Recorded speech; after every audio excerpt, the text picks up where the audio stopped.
How the Grinch Stole Christmas by Dr. Seuss.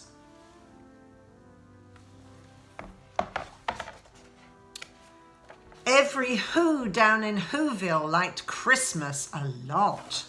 But the Grinch, who lived just north of Whoville, did not. The Grinch hated Christmas, the whole Christmas season. Now please don't ask why, no one quite knows the reason. It could be his head wasn't screwed on just right. It could be perhaps that his shoes were too tight. But I think that the most likely reason of all may have been that his heart was 2 sizes too small. But whatever the reason, his heart or his shoes, he stood there on Christmas Eve, hating the Whos, staring down from his cave with a sour, grinchy frown at the warm, lighted windows below in their town. For he knew every Who down in Whoville beneath was busy now hanging a mistletoe wreath. And they're hanging their stockings, he snarled with a sneer. Tomorrow is Christmas, it's practically here. Then he growled with his Grinch fingers nervously drumming. I must find some way to stop Christmas from coming. For tomorrow he knew all the Who girls and boys would wake bright and early. They'd rush for their toys, and then, oh, the noise. That's one thing he hated, the noise. Then the Whos, young and old, would sit down to a feast, and they'd feast, and they'd feast, and they'd feast. They would feast on Who pudding and rare Who roast beast, which was something the Grinch couldn't stand in the least. And then they'd do something he liked least of all. Every Who down in Whoville, the tall and the small, would stand close together with Christmas bells ringing. They'd stand hand in hand, and the Whos would start singing. They'd sing and they'd sing and they'd sing. And the more the Grinch thought of this Who Christmas sing, the more the Grinch thought, I must stop this whole thing. Why, for 53 years, I've put up with it now. I must stop this Christmas from coming. But how? Then he got an idea, an awful idea. The Grinch got a wonderful, awful idea. I know just what to do, the Grinch laughed in his throat, and he made a quick Santa Claus hat and a coat, and he chuckled and clucked. What a great Grinchy trick! With this coat and this hat, I look just like Saint Nick. All I need is a reindeer. The Grinch looked around, but since reindeer are scarce, there was none to be found. Did that stop the old Grinch? No, the Grinch simply said, if I can't find a reindeer, I'll make one instead. So he called his dog Max. Then he took some red thread and he tied a big horn on the top of his head. Then he loaded some bags and some old empty sacks on a ramshackle sleigh, and he hitched up old Max. Then the Grinch said, "Get up!" and the sleigh started down toward the homes where the Whos lay a snooze in their town.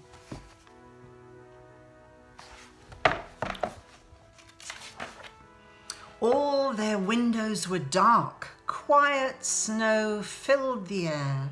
All the Whos were all dreaming sweet dreams without care. When he came to the first little house on the square, this is stop number 1. The old Grinchy Klaus hissed and he climbed to the roof, empty bags in his fist. Then he slid down the chimney, a rather tight pinch. But if Santa could do it, then so could the Grinch. He got stuck only once, for a moment or two. Then he stuck his head out of the fireplace flue where the little Who's stockings all hung in a row. These stockings, he grinned, are the first things to go.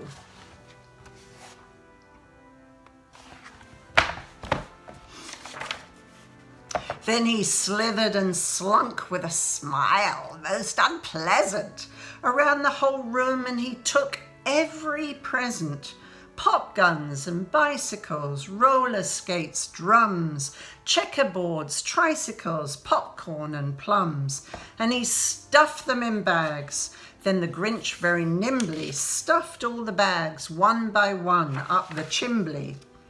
Then he slunk to the icebox. He took the Who's feast. He took the Who pudding. He took the roast beast. He cleaned out that icebox as quick as a flash.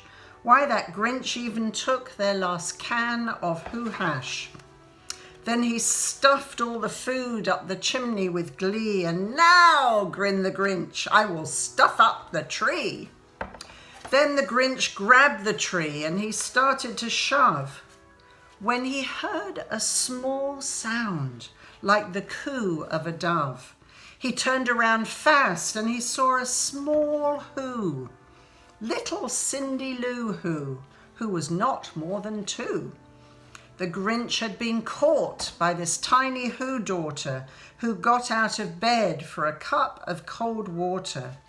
She stared at the Grinch and said, "Santa Claus, why? Why are you taking our Christmas tree? Why?"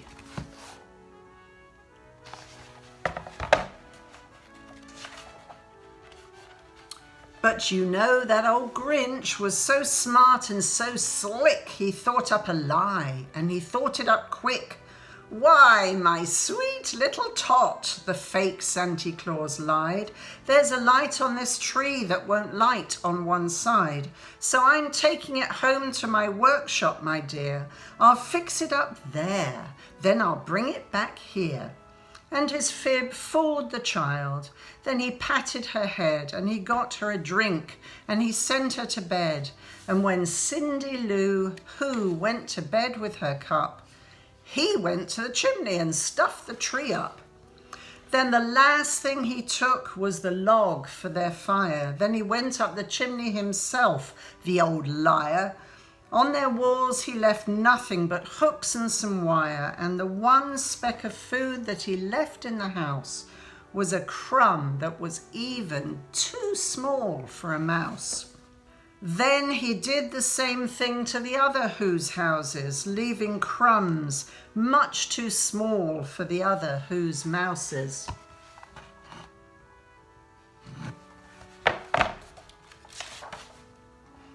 It was 15:15 dawn, all the Who's still abed, all the Who's still a snooze, when he packed up his sled. Packed it up with their presents, the ribbons, the wrappings, the tags and the tinsel, the trimmings, the trappings. 3,000 feet up the side of Mount Crumpet, he rode with his load to the tip-top to dump it. "Pooh-pooh to the Who's," he was grinchiously humming. "They're finding out now that no Christmas is coming. They're just waking up. I know just what they'll do. Their mouths will hang open a minute or two.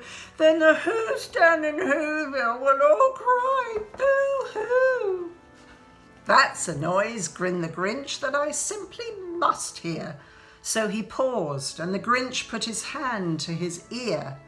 And he did hear a sound rising over the snow. It started in low, then it started to grow. But the sound wasn't sad. Why, this sound sounded merry. It couldn't be so, but it was merry, very. He stared down at Whoville. The Grinch popped his eyes. Then he shook. What he saw was a shocking surprise. Every Who down in Whoville, the tall and the small, was singing without any presents at all. He hadn't stopped Christmas from coming. It came. Somehow or other, it came just the same.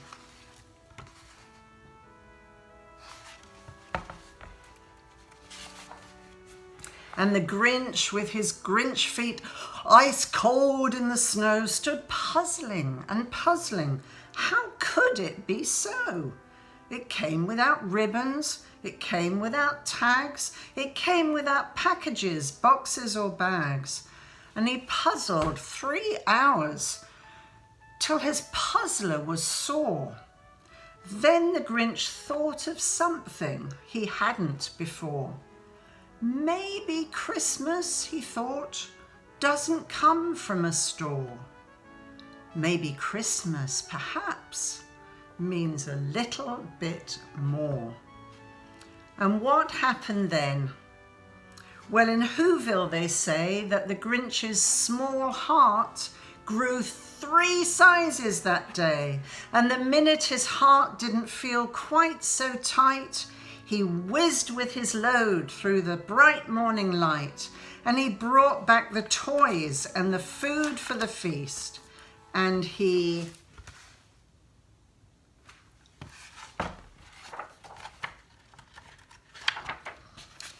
himself, that Grinch, carved the roast beast. The end. Merry 12 days of Christmas. God is with us. Nothing can stop Christmas coming.